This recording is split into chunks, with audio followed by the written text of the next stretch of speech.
Hello guys, I just want to do a quick update on this build and share some of my feelings and opinions on it.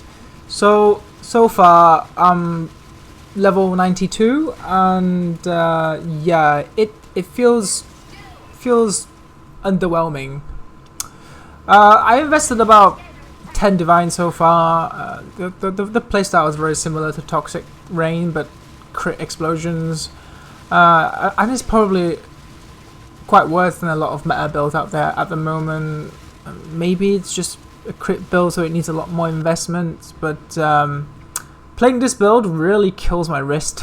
So yeah, I'm probably gonna move on to the next build or just wait for PoE 2. Like I said before in the previous video, the arrows pretty much instantly explode on you, and the quality scales more damage.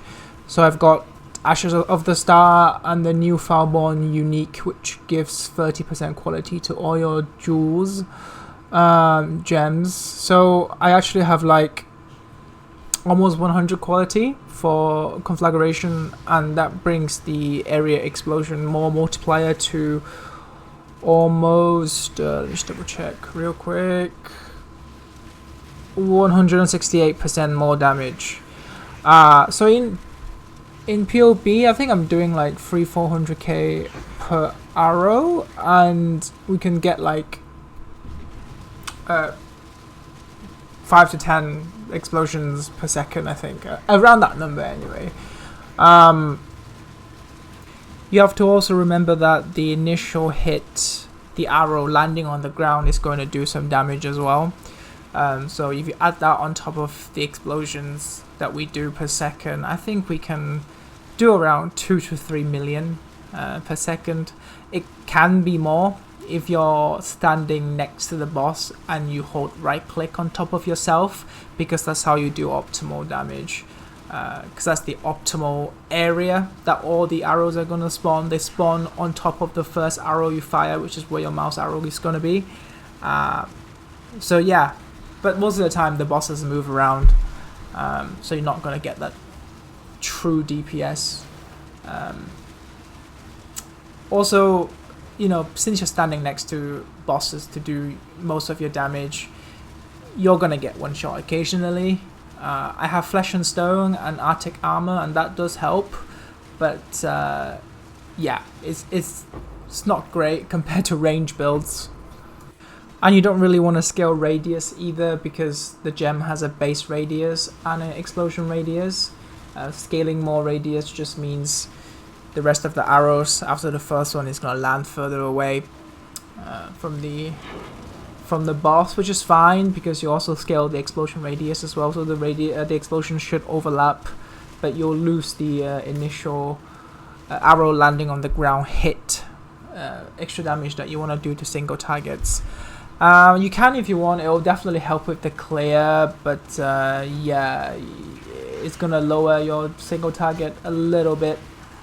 And we obviously want as much projectiles as possible, because the projectiles allows more of them to chain consistently. If you only have like 5 or 6 and a few of those land outside of the explosion radius, then you have to shoot another bunch and hope for those to link with those that are scattered outside of the explosion range.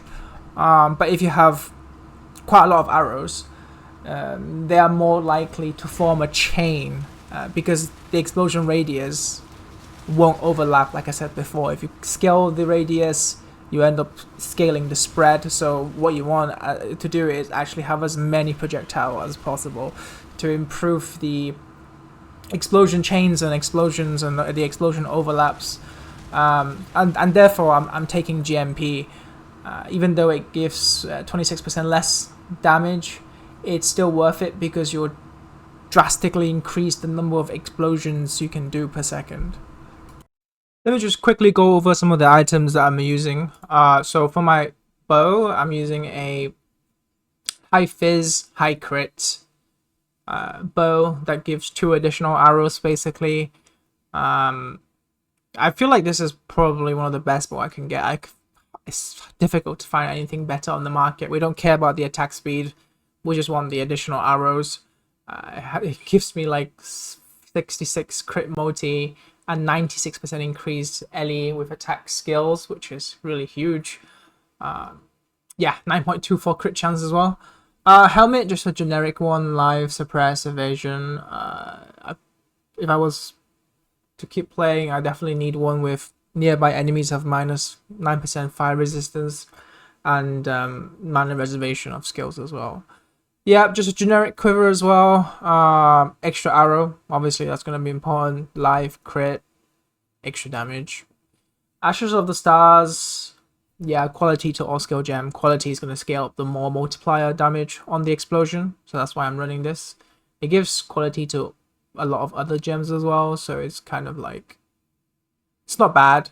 You know, it gives extra buff effect to my golems, which in terms buffs my damage and defense as well. Yeah, and taming, I need to swap that out to be honest, but we do a lot of ailments, like because of the buff from the ice golem, we can chill.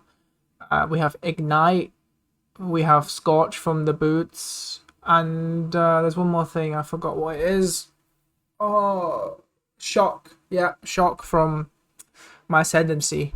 So that's 4 elemental ailments. So it's actually quite good for damage. And then, yeah, the new Foulborn rope gives 100% global defense. You probably want to swap the conduit with something better like Mage Bane if you can. And the quality just, yeah, gives extra more multiplier to Conflagration. That's why I'm using this. And then, yeah, just another basic ring. Basic gloves with life, rest, suppress. The important thing is the fire exposure on hit, because the fire exposure allows us to scale this as well. So extra 20 minus 25% if we have the exposure. And then, yeah, just a generic belt with life, strength, and increase elemental damage with attack skills. Yeah, this build does need a lot of strength because we do run strength gems. So you ideally, I think you need 150 to run Herald of Ash, is it? I don't remember which one required a lot of strength, but you do need quite a lot. So getting that strength from the belt is nice. And yeah, just generic flasks that they need qualityed up and they need improving. But honestly, I'm just getting a little bit bored of this build. I tend to see, yeah, we have Heralds. We're running Herald of Ash and Herald of Purity because we want this physical to convert to fire. And golems are just amazing. Shock, this one's really good. Allows all our damage to shock. So they take more damage, and this allows our exposure to do an extra minus 25% to the fire resistance. Yeah, that's pretty much it. For aura, yeah, I have Herald of Ash, Grace, Purity, Precision, Flesh of Stone.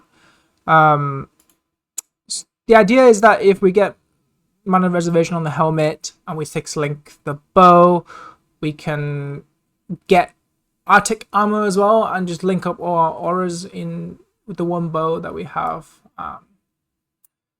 But yeah, one of the main reasons why I feel like I'm just not doing enough damage and I'm struggling to find anything that's going to help with my damage. Maybe I just need to spend a little bit more time looking through items and stuff to find the tech, but the playstyle really hurts my wrist, so I go play RF or something.